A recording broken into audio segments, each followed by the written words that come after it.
Okay, hello class. In this video, I'll be discussing about an example from University Physics 13th edition number 1.28, and that is on adding and subtracting vectors using scale drawing, which is also known as the graphical method. So in this problem, uh, let me share something first. So I hope that you are looking at the whiteboard now that shows the problem. So let me read the problem. By the way, in graphical method, so uh, you need your ruler and your protractor. It will be a bit awkward and uh, different in my part here because I am using this graphics tablet, no? Kaya medyo awkward pag ginamitan ko na ng ruler and protractor. But I have my ruler and protractor here. Okay, so pag nag-graphical method, dapat merong kayong ruler and protractor. And your calculator will also be helpful as you convert from one unit to the other. Okay, let's read this. For vectors A and B in the given figure, use a scale drawing to find the magnitude and direction of vector sum A plus B and so on and so forth. We are to use, so take note, sinabi dito, you are to use a scale drawing. So scale drawing is a shout out that you are to use the graphical method in adding vectors. For this video, I will only discuss with you items A and B. Patay, nagbaray na akong banat. I hope it's not recorded. Okay. So, asan ako? Vector A plus, itong A and B lang isusolve ko. And then kayo na on your own ang mag-solve ng C and D. Okay, so graphical method tayo. The good thing with this problem is that the illustration of vectors A and B are already given to us. And it's already in scale drawing. So let's take a look. We have vectors A and B. Vector C and D are not included in this problem. It's included in another item. Okay? So vector A goes towards negative y. Kung geographic direction, do not forget that see positive x in geographic direction, this is also east. Okay, east for E. And then using the standard position angle, this is at 0 degree. Pag standard position angle, I hope you've already read the other notes that I gave you, no, on illustrating vectors. Standard position angle, you start your measurement along the positive x, and then you go counterclockwise until you reach the vector, something like that. So standard position, the reference is at positive x. When you say reference, that's where the 0 degree of your protractor is placed. No? Yun yung starting, kumbaga. And then you go counterclockwise until you reach the tail of the vector. So in this case, si east, it's 0 degrees na standard. Positive y, this is, ang geographic direction niya is north, N for north. And then ang SPA natin nito is 90 degrees. So you know that the x and y axis makes a 90 degree angle with each other. And then if you go towards negative x, geographically, that's west. Standard position angle, that's 180 degrees. Cartesian plane, negative y. Geographic direction, that's south. Standard position angle, that's 270 degrees. And then completing the circle, you have the 360 degrees. Okay, so you know that a vector is given, the direction of a vector is given a standard position angle if the angle given is positive degree and then there's no geographic direction attached, like west of south, east o north of west, walang mga ganon. So standard position angle yan. Please study more yung materials na binigay ko on illustrating vectors. There's a material there where I discussed about negative vector, geographic directions, etc. I will not discuss it here. You read it on your own. Okay, let's try. So when you speak of scale drawing, it's called scale drawing simply because you are using a scale. Scale is a conversion factor that will allow you to draw the in correct proportion kung ano yung magnitude sa reality, sa totoong buhay. So if I only have this space here sa baba ng whiteboard ko, I cannot draw yung totoong buong 8 meters. I cannot draw yung buong 15 meters. Kaya kailangan ko ng scale para magkaroon ako ng miniature proportion ng 15 meters at saka 8 meters. So sa pagpili ng scale, you have to take note of two things. Number one, how big is the space where you will draw your vectors? Okay. And number two, what's the largest and the smallest magnitude para makatansya ka? How to know that you have a good scale? It's very easy. Alam mo na maganda yung scale mo kung yung space kung saan ka nag-draw ng vectors, you're able to draw a drawing that maximizes that space. Meaning, your drawing is not too small that you need a hand lens just to see it, nor too big that you need an extension sa paper mo. So, hindi magandang scale yon.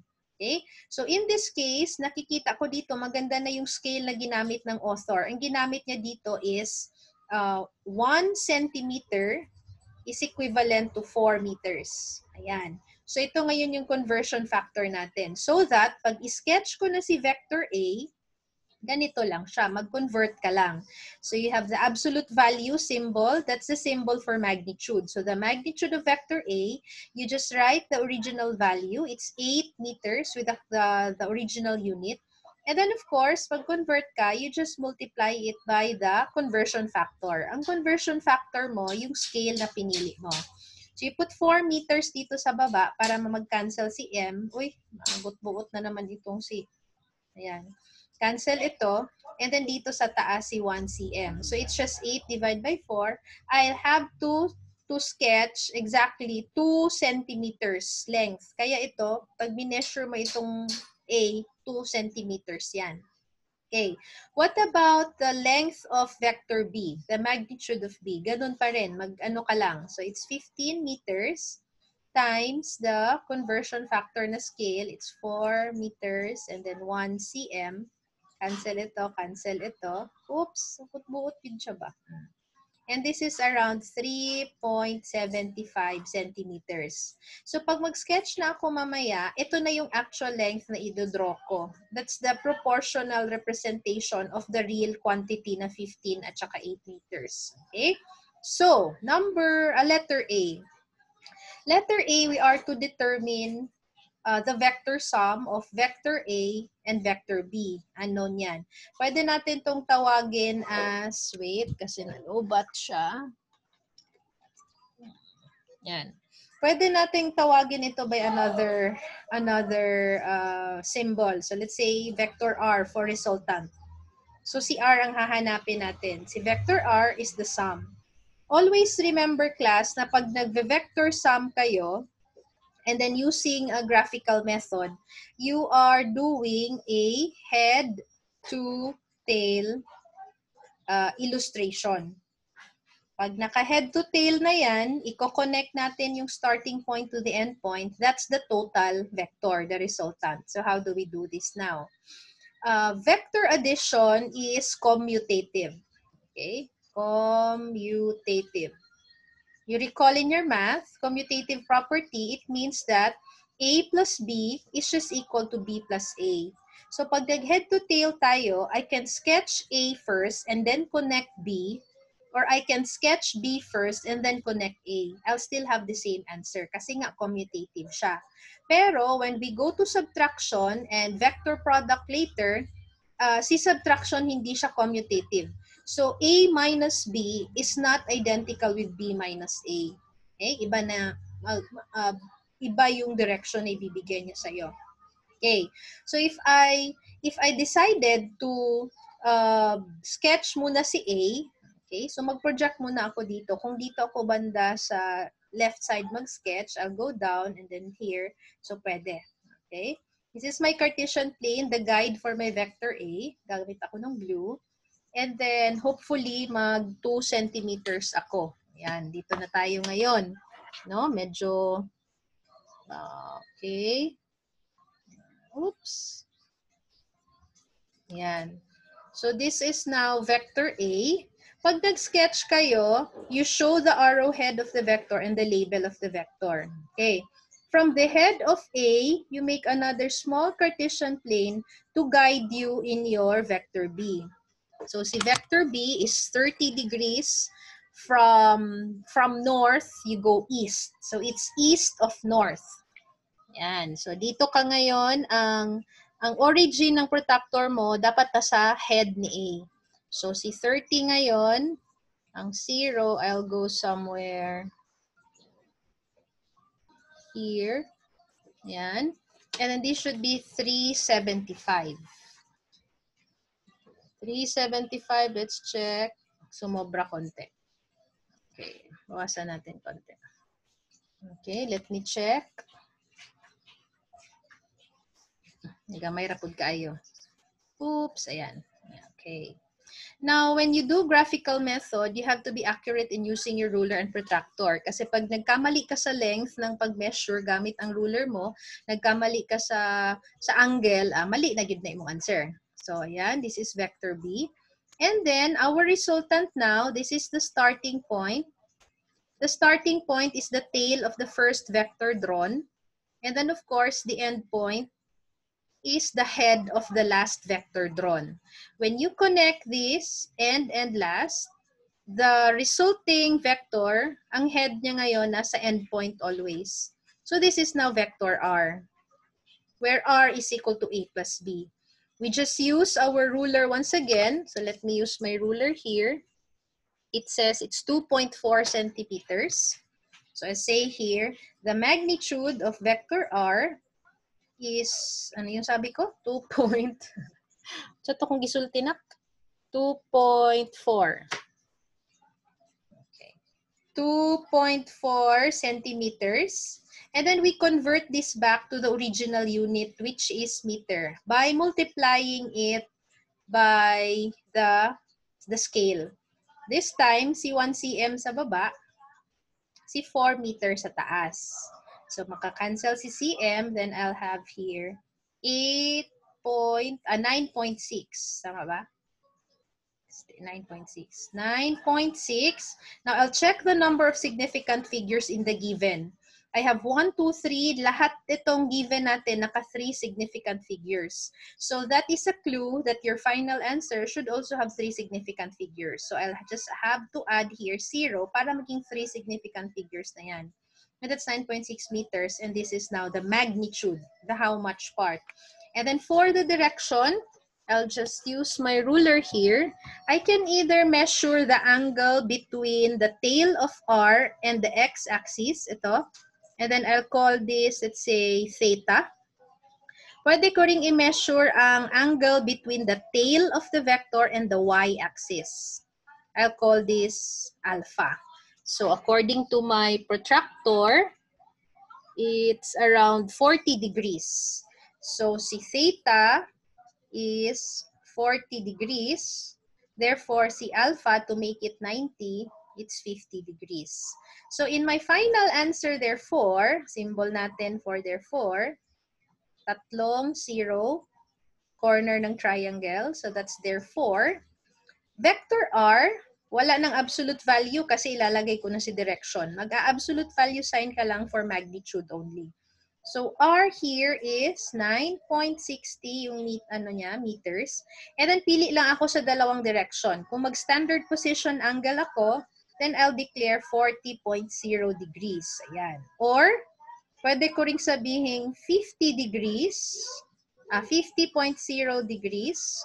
That's, the reference is north and then I go east. So, that's east of north. Ayan. Pero isa lang okay na. We can now have our final answer here. Tama ba? East of north. Uy, pangit. Yun. Okay? Now, let's go to letter B.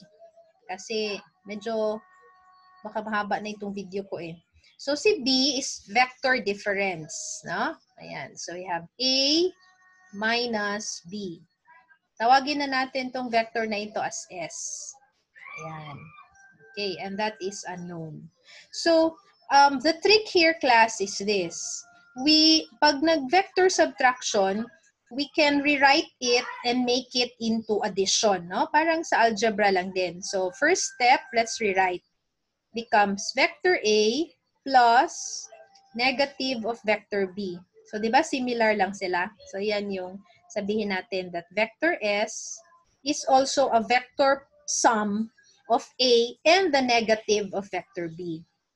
So, let's talk about negative of vector B. Okay. Okay. So, when you speak of the negative of a vector, say for example, si vector B, si B, ang magnitude niya is 15 meters. I-drop ko muna yung 0 ha.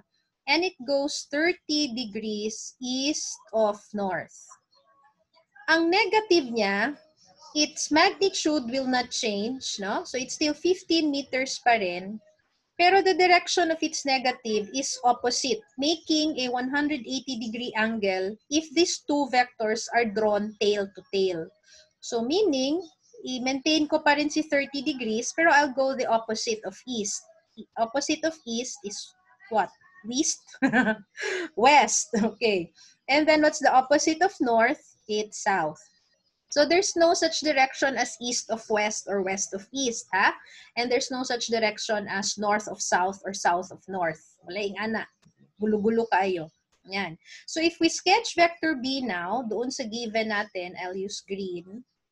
30 west of south. So this is your reference, si south. And then from south, you go west. So the protractor, we'll have here 30. So 30 is somewhere here. Yan. So kasing haba sila, so may arrowhead siya dyan. 'Di ba in math, pag merong dalawang intersecting lines, okay? So itong angle dito 30, 30 din ito. It's like this, this angle is identical to that, and then this angle also is identical to that. Yan. So in this case, this is also 30 degrees, but the reference is south and then you go west. Kaya naging 30 degrees west of south. And then, so since nakakonect na tail to tail si B at saka yung negative niya, I label this now as the negative of vector B. This now creates a straight line. And you know in your math that the angle of a straight line is 180 degrees. Yan. Ganyan always pag nag-draw tail to tail ng dalawang vectors na negative sa isa't isa. So now that you have your negative B there, we can repeat the same process that we did in A. Mag-head to tail ulit tayo kasi vector addition na ito eh. So kung bababa ako dito kay B, kay A, I'll draw somewhere here. Pag nag-draw kayo, it doesn't have to always be at the center yung first na i-draw. Mag-project ka muna kung saan pwedeng pagkasyahin ang pinagdugtong-dugtong na vectors. Otherwise, magsige ka og erase. So if I choose somewhere here, okay, I'll still go down at 2 centimeters. Okay, more or less. This is still vector A. And then from the head of A, I'll sketch the tail of negative of B. It goes in the third quadrant. So 30 degrees is somewhere here. And then let's check the length. Katawanan man ay nag-measure ko dire. 3.75. It should be longer pa. 3.75. Ay, di naman ako makita. Hala. Ay na lang. Saka din ako gamay. Sorry, class. Pwede mo na isaka. So, 3.75 more or less. So, this is the label now of negative B. Ha? Negative B yan. So that from south, we go west at 30 degrees. So we now connect. This is now your starting point. And this is your end point. So ang resultant ng inad mo, i-connect lang natin. Ayan. Arrowhead of the sum is at the end point. And this is now vector S. Itong red arrow natin. Pwede nating i-measure ang angle with respect to south. So from south going west, let's call this alpha. And then you can also measure it from west going south. Ayan. Oops. Okay. Let's call this beta. Or you can also use the standard position angle where you start from X, go counterclockwise until you reach that vector. Let's call this angle theta. Okay, so using my protractor here, I'll have, so with respect to south, it says here it's 18 degrees. So alpha is 18 degrees. Therefore, beta must be 72 degrees para 90 ito. And then theta, that would be 180 plus 72. That's 252. Tama ba? 252. Theta is 252. So you have three choices for the direction in our final answer. So final answer natin, therefore, vector S, which is equivalent to A minus B, is equal to, ay, pa din ako i-measure ang length. Okay. So the length is 6 centimeters. Convert muna natin. So S, asan na ba ako? Yan. So convert ko muna dito. Si magnitude ni S, I'll use black. So the magnitude of S is, pila to? Oh my gosh, I forgot. 6. Ah. Ay, 5.5. So it's 5.5. Malalaman natin kung gaano ka-accurate tong gawa ko pag nag-component method tayo ng same problem. 5 centimeters, and then I'll have here 4 cm sa taas over 1 cm sa baba. I'm sorry, meter pala ito. Cancel, cancel. So it's 22.0 meter. Ayan. This is now the magnitude. And then we have three choices for the direction. So in our final answer, we have 22.0 for three significant figures. And then pwede kong sabihin na it's 18.0 degrees west of south. Or you can also say it's 72.0 degrees south with respect to west.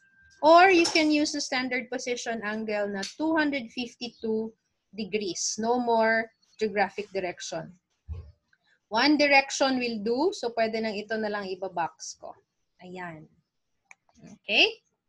So in letter C, guys, and D, C, you have to determine the negative of A. I hope you know how to do that, no? So kung si A is 8 meters pababa, then si negative of A should also be what?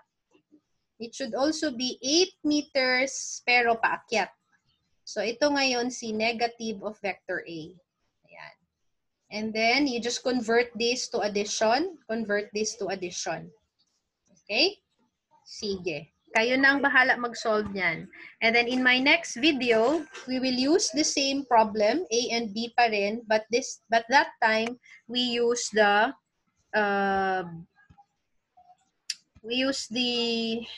tawag nito, the component method. Okay, so that's all.